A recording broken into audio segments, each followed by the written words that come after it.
কামত লাগি গৈছে। এপেক্স বেংকটো অসমৰ এটা জাতীয় অনুষ্ঠান। এই জাতীয় অনুষ্ঠানটো দিলুৱাৰৰ ইচ্ছাৰাত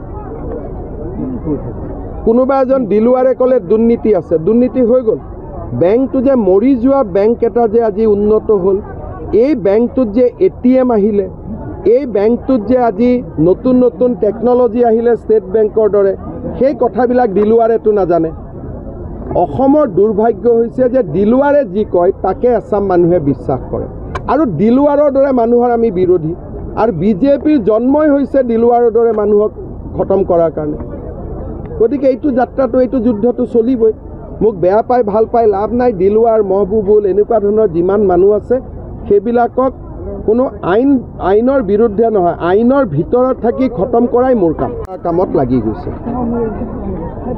এপেক্স বেংকটো অসমৰ এটা জাতীয় অনুষ্ঠান। এই জাতীয় অনুষ্ঠানটো দিলুৱাৰৰ ইচ্ছাৰাত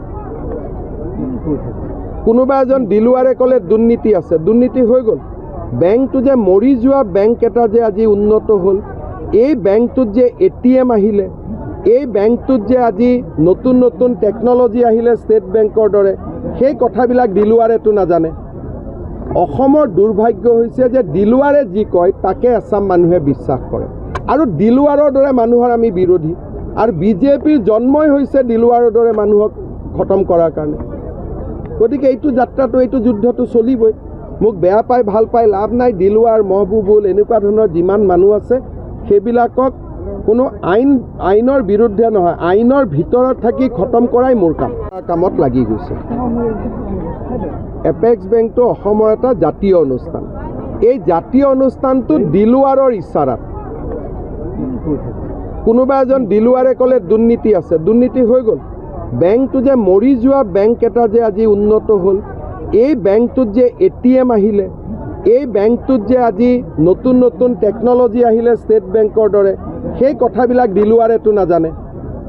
অসমৰ দুৰ্ভাগ্য হৈছে যে দিলুৱাৰে যি কয় তাকে আসাম মানুহে বিশ্বাস কৰে, আৰু দিলুৱাৰৰ দৰে মানুহৰ আমি বিৰোধী। আৰু বিজেপিৰ জন্মই হৈছে দিলুৱাৰৰ দৰে মানুহক খতম কৰাৰ কাৰণে। গতিকে এইটো যাত্ৰাটো, এইটো যুদ্ধটো চলিবই। মোক বেয়া পাই ভাল পাই লাভ নাই। দিলুৱাৰ, মহবুবুল এনেকুৱা ধৰণৰ যিমান মানুহ আছে সেইবিলাকক কোনো আইনৰ বিৰুদ্ধে নহয়, আইনৰ ভিতৰত থাকি খতম কৰাই মোৰ কামত লাগি গৈছে।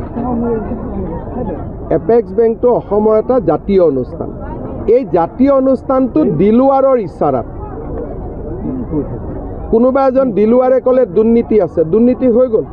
বেংকটো যে মৰি যোৱা বেংক এটা যে আজি উন্নত হ'ল, এই বেংকটোত যে ATM আহিলে, এই বেংকটোত যে আজি নতুন নতুন টেকনলজি আহিলে ষ্টেট বেংকৰ দৰে, সেই কথাবিলাক দিলুৱাৰেতো নাজানে।